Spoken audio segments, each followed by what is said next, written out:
If you enjoy unusual stories, you've come to the right place. We thought we finally found our dream home, until we noticed the neighbors in the abandoned house watching us every night. Story 1: Neighbors who won't leave.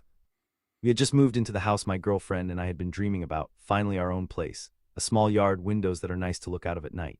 Everything felt almost perfect, except for the house on the right. It hung there half-finished. The owner had started renovations, removed the old fence, but never finished replacing it, so our backyards were effectively joined.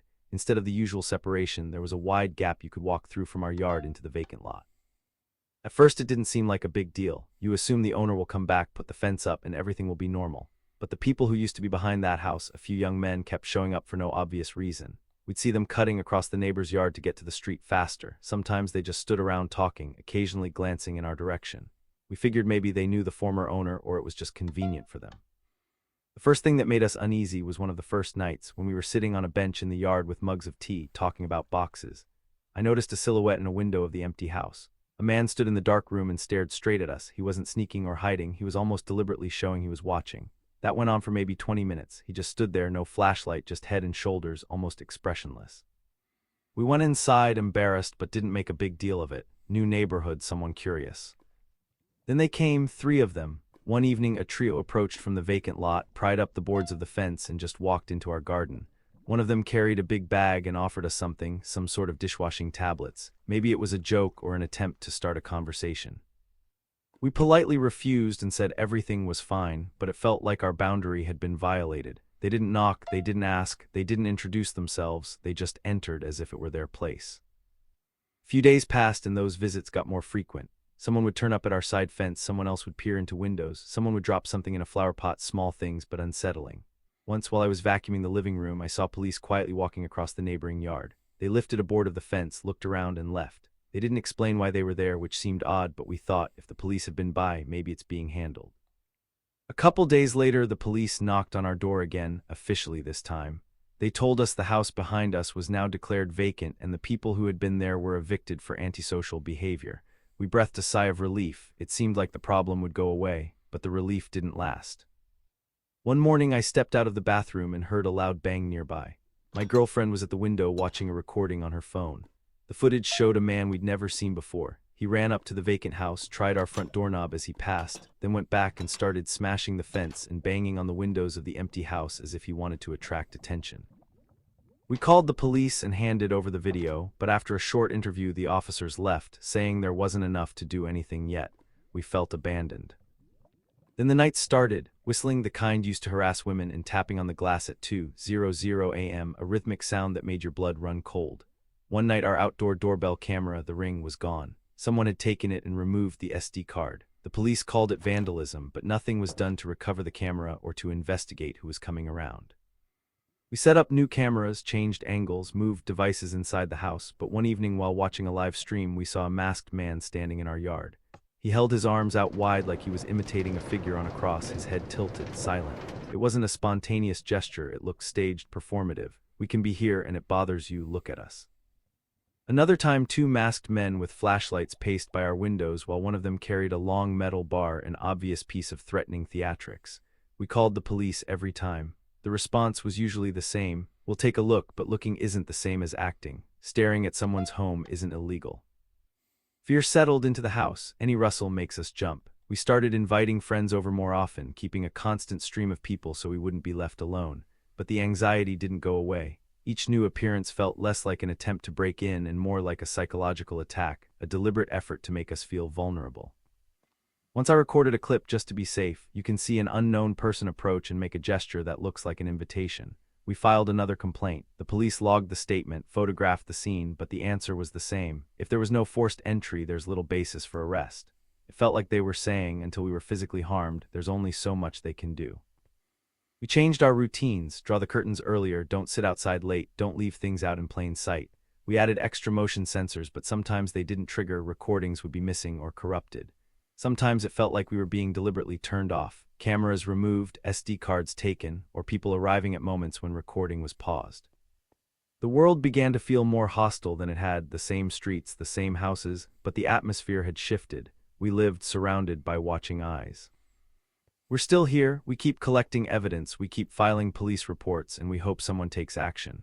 but a cold feeling remains, the sense that the line between ours and theirs can be blurred so easily, and that simple neighborly neglect can turn into a real threat if people act intentionally.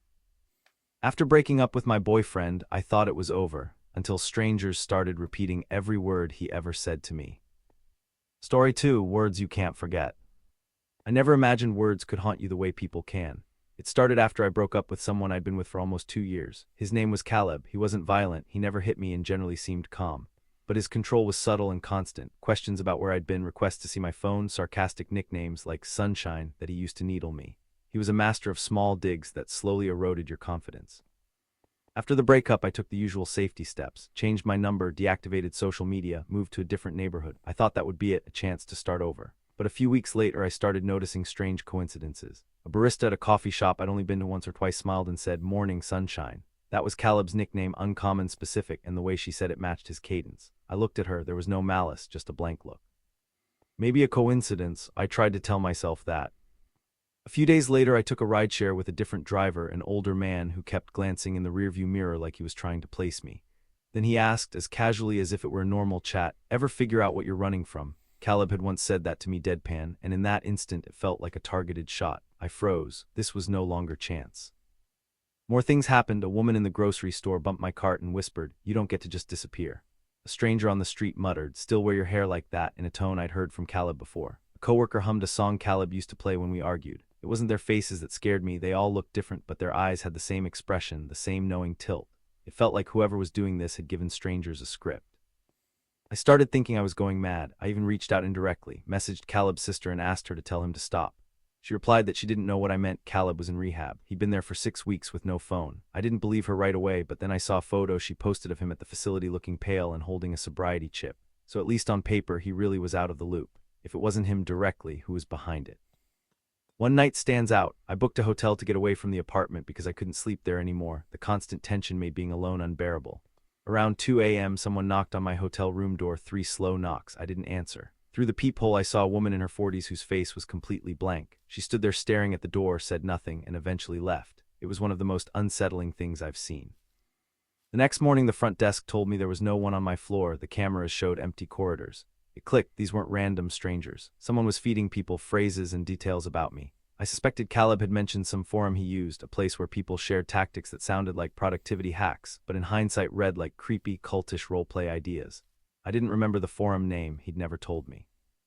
But now it seemed plausible that someone was using those networks to orchestrate this, getting people to say his lines so that, even if he was gone, he remained a constant presence in my life. I moved, disappeared from social media again, dyed my hair, told friends not to reveal my whereabouts. It helped for a while. People stopped recognizing me, but the phrases kept surfacing in public. I'd be at a bookstore when a woman brushed past and said, "Still hiding behind books, Sunshine." She didn't stop, she just kept walking. The paranoia never fully left. I began to suspect everyone. I considered the possibility that Caleb had hired people, or that an online community was running a kind of campaign, maybe a who can get closest without touching game. There are forums where people talk about manipulation, hiring actors, or performing coordinated psychological harassment. Finding references to such tactics made the theory more credible. Someone could orchestrate dozens of little reminders, making it impossible to move on. Eventually, I made a hard choice. I vanished for a few months, moved to another city, changed jobs, deleted public profiles. It cost me friendships, routine, comfort, but I was willing to pay to stop hearing the past echoed by strangers. Paranoia doesn't disappear overnight, but when the coincidences quiet down, you breathe a bit easier.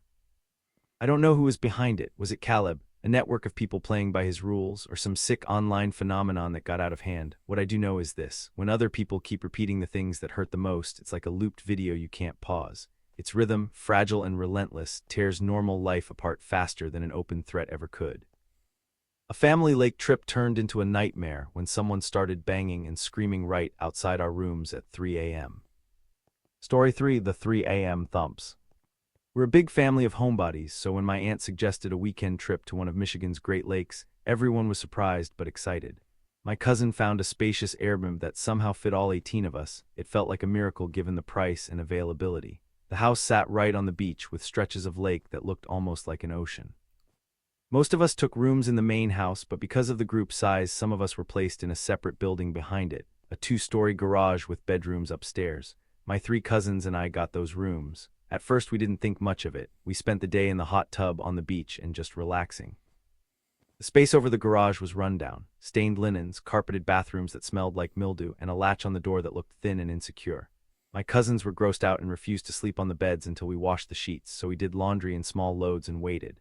It took a while, and by the time everything was clean it was around 2:37 a.m. We made the beds and exhausted went to sleep. My cousin Nikki insisted we leave a light on. I'm a light sleeper, something left over from a previous break-in, so I kept doing schoolwork on my phone while they fell asleep. Around 3:00 a.m. there was a loud bang on the garage door like someone had thrown their body against it. I sat bolt upright, my cousins barely moved. I told myself it was the wind, but the noise was too heavy. 20 minutes later it happened again, then a third time. Each impact made the whole building tremble. By the third crash, 2 of my cousins were awake. I told them what I'd heard and asked if they'd felt it. They had. We all stayed quiet, too afraid to go downstairs. Nikki texted our aunt, "Someone at the garage." My uncle grabbed a flashlight and went outside to check. When he called back, he said he'd seen a man standing behind the garage, not hiding, just watching. He didn't run when spotted. When my uncle shouted, the man turned and walked away, vanishing into thin air. There were no footprints in the soil, no crushed leaves. It felt unnatural. That morning we found 2 jester cards, one in the main house, one up in the garage rooms. The one in the garage looked warped and grim, like a mockery. Jester cards felt like a taunt, and the banging had happened around 3, the so-called devil's hour. My uncle searched for footprints but only found our families, nothing else. One cousin even drove down the road to look for someone fleeing and found nothing. That night we moved into the main house. The host said they'd checked the security camera above the garage door but later never got back to us. We stayed in the living room, squeezed onto couches and floors. The next night my mom slept on a couch by big windows and woke around 4:00 a.m. to the sound of footsteps on the porch. She didn't open her eyes. Then someone tried the basement door, which had a weak lock. The boys were sleeping down there. The door rattled as if someone was pushing it open. By the time my mom reached the beach entrance, no one was there and everyone was still asleep. We left early the following day. We didn't want to stay and test what would happen next. On the drive home, we couldn't stop talking about it. Some said locals might be messing with tourists. Others wondered if something paranormal had happened. None of us had a clear answer, but every single one agreed on this. It shook us. We tried to contact the host about footage, but they never replied. The house stayed vacant after we left. For us, the trip that was meant to bring family together ended up being a frightening lesson. A vacation can suddenly become something else entirely. Even if the explanation is innocent, wind, pranksters, animals, once you feel vulnerable, every little sound turns into a threat, and the night becomes waiting for something worse. Thank you for watching. Don't forget to subscribe to see more stories.